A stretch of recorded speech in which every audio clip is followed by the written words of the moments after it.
E a gente volta a falar da pesquisa Datafolha, que saiu agora há pouco e trouxe, então, resultados de um eventual segundo turno entre o presidente Lula, que vai tentar o 4º mandato, e o senador Flávio Bolsonaro, que confirmou ontem a pré-candidatura à presidência depois do aval do pai dele, o ex-presidente Jair Bolsonaro. O Matheus Dias contava pra gente um pouco sobre essa pesquisa e agora volta, então, para falar mais um pouquinho. Com você, Matheus.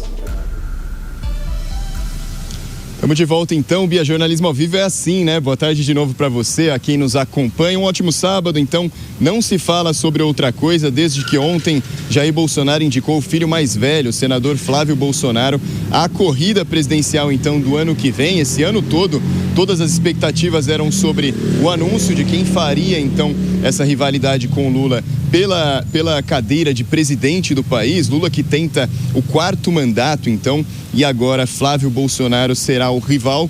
A pesquisa do Datafolha saiu hoje, Bia, com a expectativa para as projeções, né, do que poderia ser esse segundo turno, já que é tido quase como certo pelo Datafolha que essa eleição vá para o segundo turno.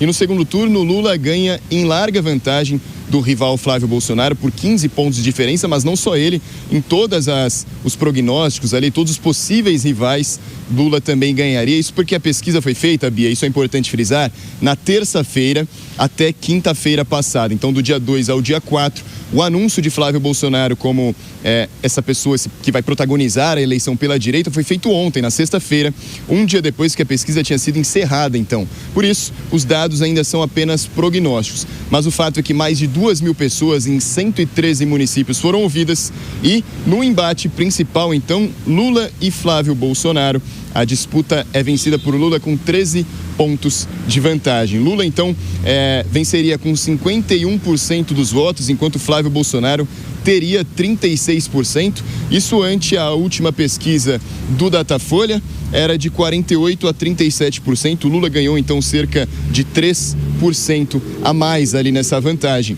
Quando vista, então, pelo irmão de Flávio Bolsonaro, Eduardo Bolsonaro, o terceiro filho de Jair Bolsonaro, que está nos Estados Unidos, Eduardo teria uma vantagem até um pouquinho menor em relação ao irmão, quando comparado a Lula. Lula teria 52% contra 35% de Eduardo. Quem teria um pouco mais de chance nessa corrida no segundo turno, segundo a pesquisa do Datafolha, seria a ex-primeira-dama Michele Bolsonaro, viu, Bia? A Michele teria 39% das intenções de voto, enquanto Lula 50%.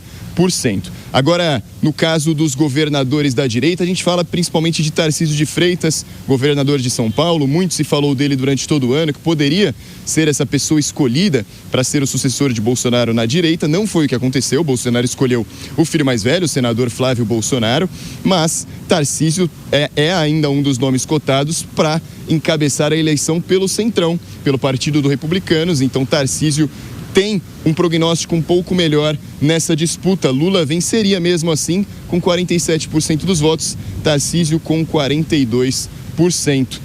Isso tudo, claro, todos esses dados avaliando um possível segundo turno, antes que o nome de Flávio foi colocado em pauta ontem, né, Bia? Agora, um ponto, talvez, um dos mais importantes para que esses números estejam dessa forma, para que a vantagem de Lula não seja ainda maior e para que a disputa pelo lado bolsonarista também não seja um pouco mais párrea, são os dados de rejeição. Isso porque parte da pesquisa do Datafolha foi avaliando se os entrevistados votariam ou não em certos nomes e, segundo a pesquisa, 45% dos eleitores rejeitam de toda forma o sobrenome Bolsonaro, independente de quem esteja ali no comando ali, seja Jair Bolsonaro, que está inelegível e preso na sede da Polícia Federal, ou qualquer um dos filhos dele, assim como a ex-primeira-dama.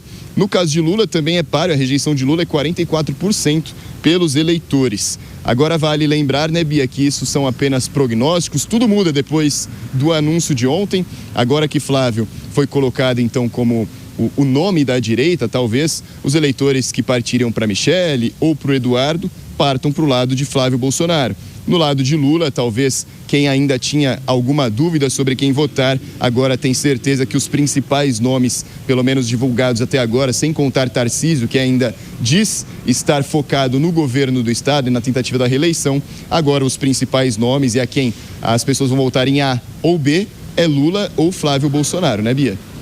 É isso mesmo, Matheus Dias, com todos os detalhes e vários cenários diferentes dessa pesquisa Datafolha fresquinha que saiu agora há pouco. Obrigada, Matheus, por todas as informações. São muitas análises possíveis de serem feitas. Lembrando, então, mais uma vez, como disse o Matheus, pesquisa Datafolha que tentou entender e conversou com o eleitorado brasileiro antes da divulgação, da oficialização do nome do senador Flávio Bolsonaro como pré-candidato ao Palácio do Planalto em 2026. Pesquisa do dia 2 ao dia 4. Ontem, dia 5, nós tivemos essa notícia. Então, como bem colocou nosso repórter aqui em São Paulo, isso vai mudando conforme os anúncios vão acontecendo e conforme a política vai acontecendo, tudo muda muito.